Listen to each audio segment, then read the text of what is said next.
These are my picks for the best 5 scopes for the Sniper 3 Ghost Warrior on the PS4.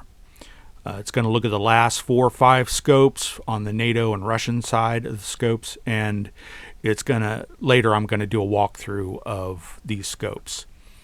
So the first part of the game, I exclusively did the Russian sniper rifles for the first half because they had more response time. And then the second half, as soon as I got the ES-25, I exclusively used NATO and the ES-25. So let's go through the Russian side. There's 2 of them, as you can see. The Green Diamond is my picks for the best rifle or scope. And let's get into it. The increments, 50, 100, or 50 meter increments, I like. And then the plus sign is like a fudge factor, I call it. And what that is once you have the crosshairs, that's like if you got an enemy 100 meters away, it's right on the crosshairs. Then if it's 150 meters away and you set it at 100, the little dot is only a hair below the crosshairs. I mean, it's like touching the crosshairs, but it's just like dropped below the crosshairs, just touching it.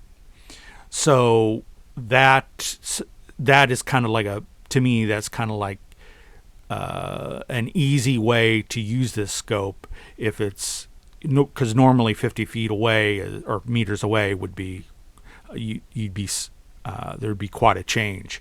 And you'll see that in the NATO one where I've labeled it, the dot in red, circle 50. That is more of a precise distance scope. So let's keep on the Russian one. So the 6x12x24, that has kind of a fudge factor, and it goes in increments of 50. That's a good one. The last one is a real good one. So those are 2 of my best. The Russian, the reason why I didn't pick the Russian 8/16x32 is I've noticed that it is not calibrated right. On my notes here, it says that it was just mainly confusing. So usually I look at the dial and what it's called. I never look up to see the distance. But if you tend to do that, this might be a good scope. I just really didn't review it because it was confusing. Whenever I would turn it, it looked like it was 150 or 100. But it went in 100 meter increments. But when you turn the dial, it looked like it was at 150. So I just ruled that one out. And then, of course, the one above that, the 8x14x20x26, that is off substantially. So I don't like it being off 50 meters. That really is really confusing. So those are my 2 Russian picks. So let's go to the NATO one. The same applies. The 3 green are my picks. The plus sign, that's kind of like a fudge factor, just like I explained. If you're 50 meters away, there's really just a hair bit of difference to move the scope. So those are kind of easy. But here's my favorite one, and you probably won't be able to use it in all circumstances because the red, it's a bright red circle with a dot in the middle, and sometimes in certain circumstances that can be confusing. But that's one of my favorites because it has the distance, 8x16x32. It has the distance I need, and it's the most accurate scope I have found. So if the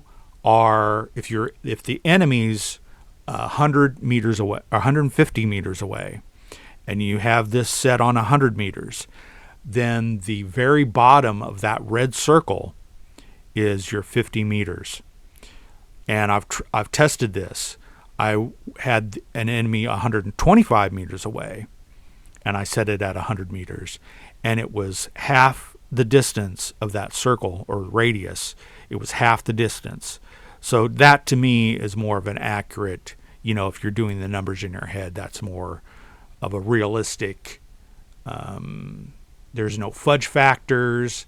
You're trying to be the most accurate you can be.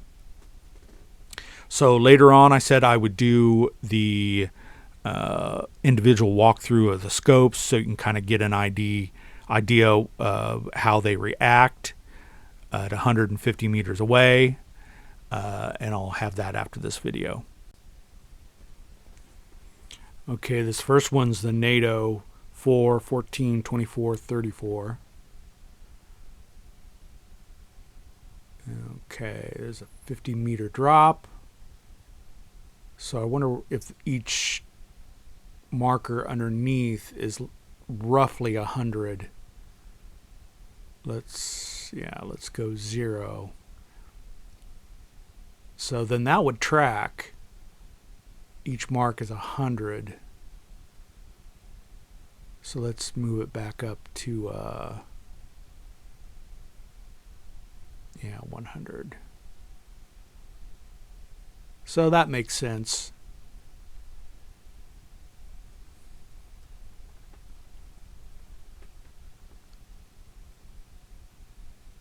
Should be over a little bit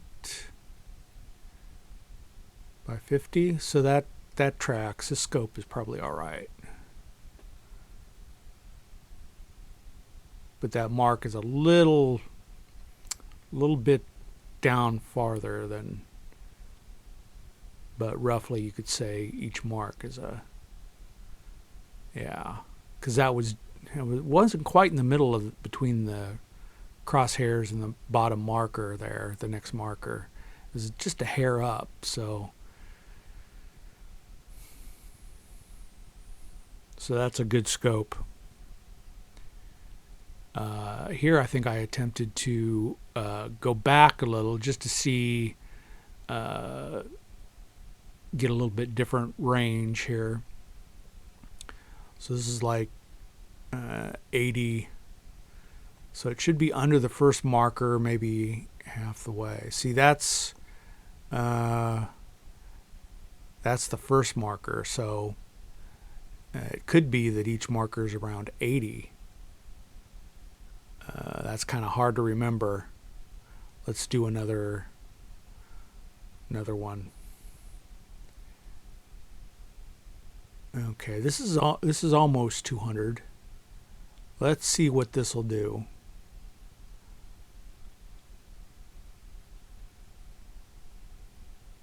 So this is 91 meters away. No, let's change it to 200. So it should be like just a little over. That tracks. So let's see what 100 does. Now I'm going to move here. I was kind of confused with that last one.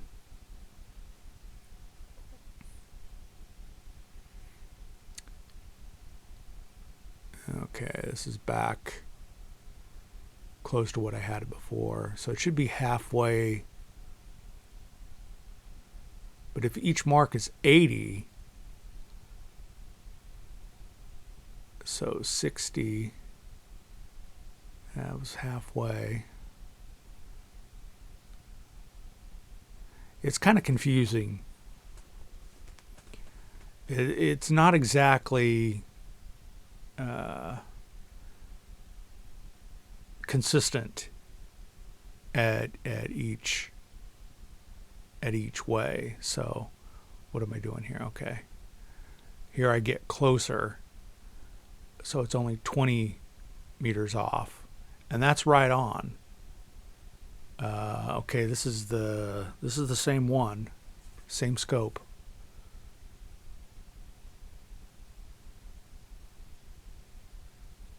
So that's like right on.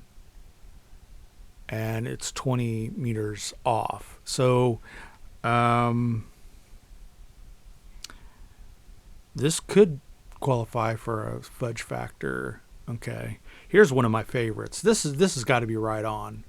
So we're at 100 meters, he's 150, and that little circle is exactly 50 meters, or pretty close. So this one seems a little bit more accurate. It would be nice to go maybe 200 feet away and check it out. So this should be 30 off, so it should be about, okay, yeah, about halfway in the circle. Of course, you have to account for wind. That's why it was over. I really couldn't find a real easy way to change the wind on that. This is the silo, so maybe if you have a chance to go to a different place where there's no wind, so we can kind of really get an accurate reading. Okay, this should be like bullseye. Pretty much bullseye, yeah, at 100 meters.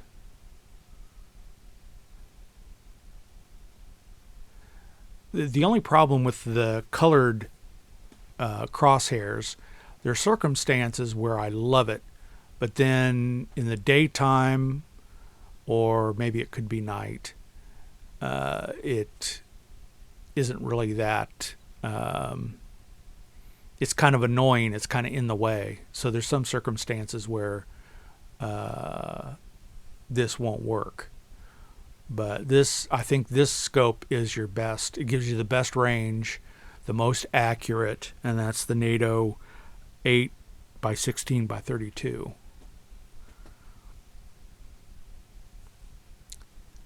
So I think I'm going to switch here. Okay, it's a 8, 14, 20, and 26.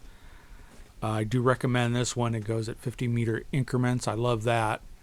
So this should be right on, and it is. So now I think I'm going to change it to 100, see how, or okay, 50. Let's see how far down. Okay, so it's only the first marker. So each marker is 100.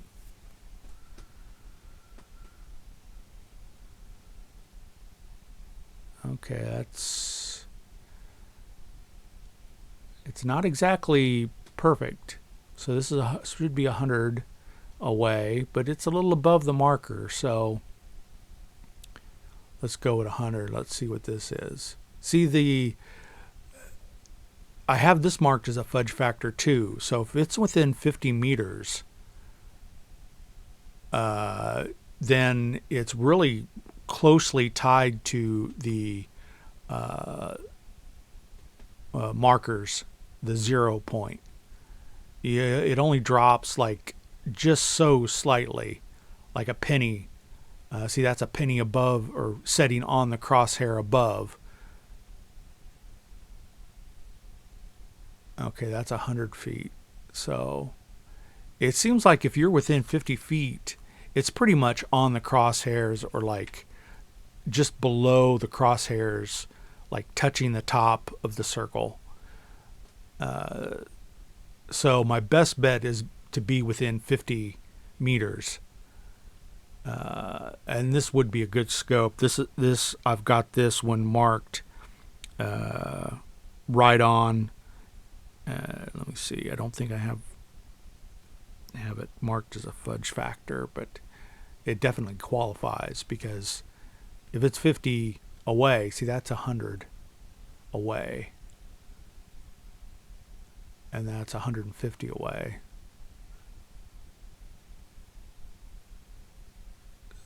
So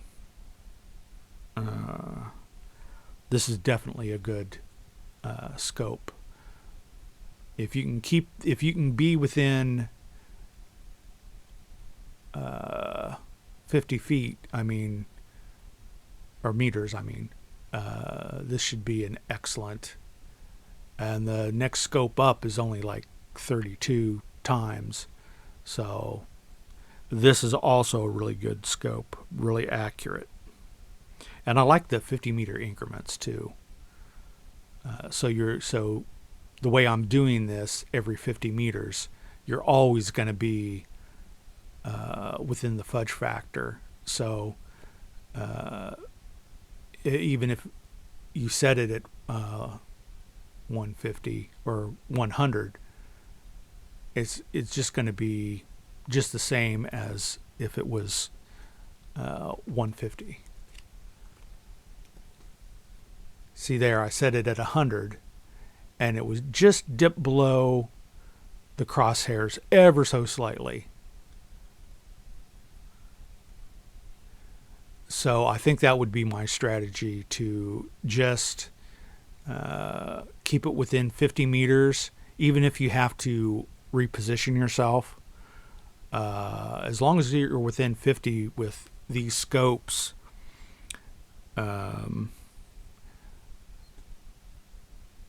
you should be golden.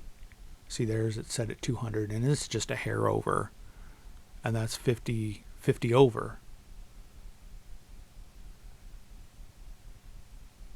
So that's over 100, and it doesn't reach the next little marker. So each marker isn't necessarily 100. I'm thinking it's more like 80 or something like that. I don't know if it really tells. I need to do a more close-up look at the markers to see what they are.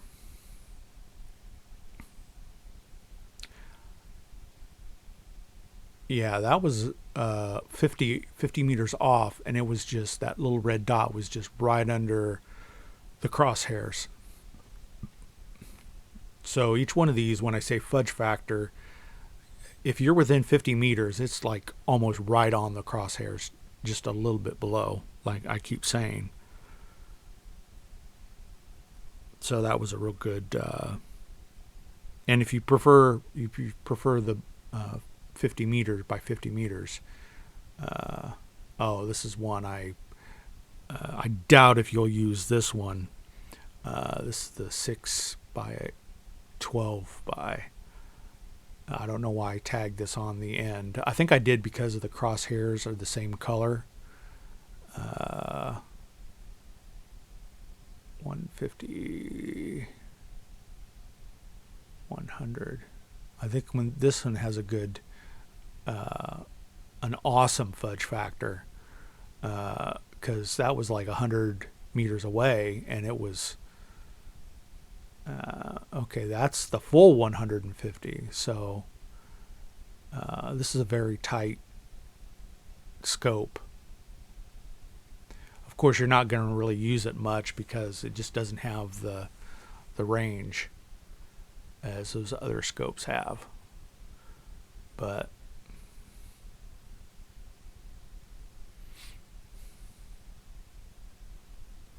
in some circumstances, you could use this. Okay, I think we're going to go to the Russian ones now, and I do have this one marked as a good, one of my best scopes here. It's the 4, 14, 24, and 34. It's the most one on the list. Yeah, this is the furthest scope you can get. So let's do, okay, we're 50 off. See, that's again, it's just a hair under the crosshairs, and that was 50 meters off. So I go 50 meters off the other direction, and it's about the same. So this is a real good mic. So that's a whole 150 off. So I think each crosshair might be like 80 meters. Which I wish it was more 100. Then you could just pick, okay, in the middle, make it more user friendly. But this has got a pretty good fudge factor, I believe. We'll find out here in a second. This is 50 meters off. It should just be a hair. Yeah, see, it's not touching the crosshairs, but so this isn't like the hugest fudge factor. You know, it still drops like a little bit more. Of course, that one, it was really close to the crosshairs, so, and it was still at 150 feet, so, and it's about that distance there. If you go to 100 meters, see, it's just like really close to the crosshairs, like a penny down.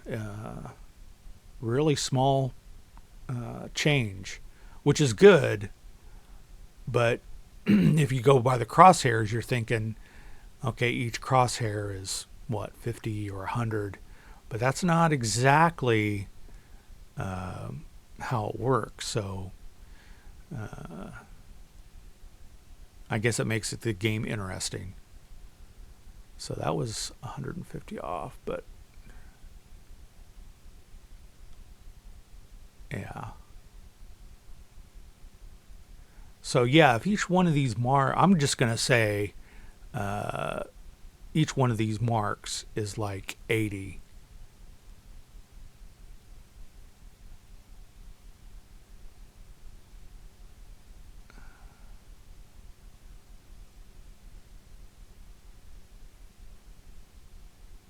But I don't think that's necessarily true if it's like really close.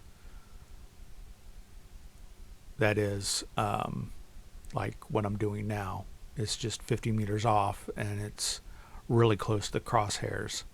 So if you get close within 50 meters, I think you're good. But if you try to do something else, like really go wacky with your settings, I don't think it really holds true. So you're going to have to keep within 50, I think. Now this one, I forget which one this is. Okay, it's the confusing one. 32, 16, and I forget.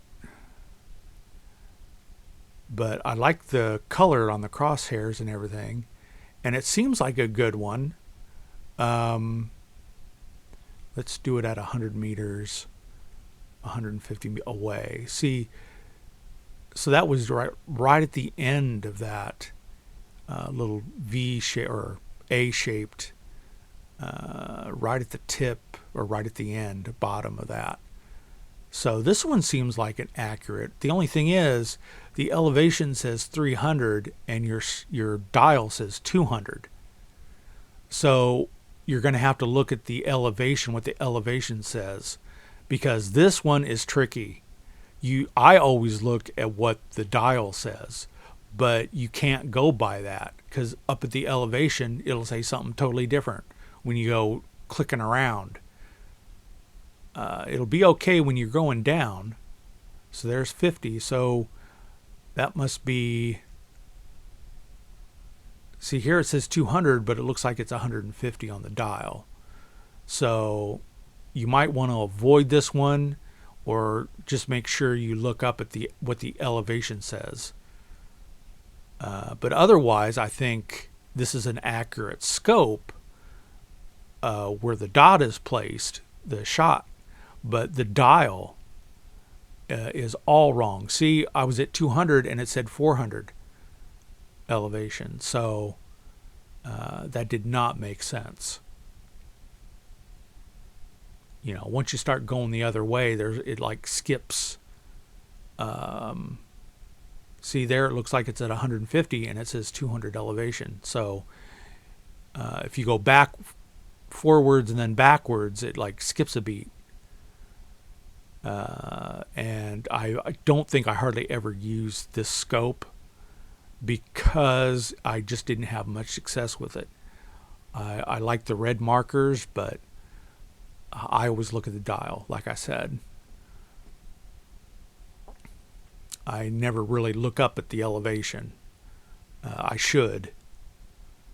I'd pretty much have to if I'm using this scope.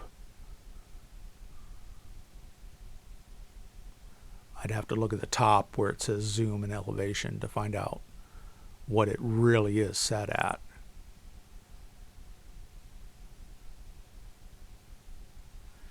So that one I marked as confusing and never really did, in my original video, I never really did enter this into it, but I was going to freeze frame each frame where the dot was on, and I couldn't get that to work. So I'm just going to do this long form, and hopefully this isn't too of a tedious thing, but this is as best as I can do. All right. See, that's a little off. That's a little high. So this one I have marked as off by 50 meters. So this one you want to try to avoid. This does not give you, to be off 50 meters is really, see, it says right on the crosshairs, but it's 50 meters off. So I would avoid that scope for sure. I have it marked as off by 50. I like the range it got, but okay, this one I have marked as good, the 6, 12, and 24. This one's good. It's kind of got a fudge factor too, so when you're 50 meters off, it'll still be right near the crosshairs. So I'm at 0. I need to change that to 100. I wish they were in, okay. All right, here we go. This should be right on. Oh, and it is. So let's go down to 100. We're going to go up to 200. See how much off. See, it's just a little bit above. It should be more of a change there, but that's why I mentioned the fudge factor, because it's still pretty darn close to the crosshairs, even if you're 50 meters off. So if you can keep that, this is going to be a good scope for you. And 24 time scope isn't too bad, but you get the 50 meter increment. I like that, because with the fudge factor, you'll be able to, if you're just a little over 150, bam, you can just turn it to 150 and just be right on the crosshairs. So, for more accuracy. But I think the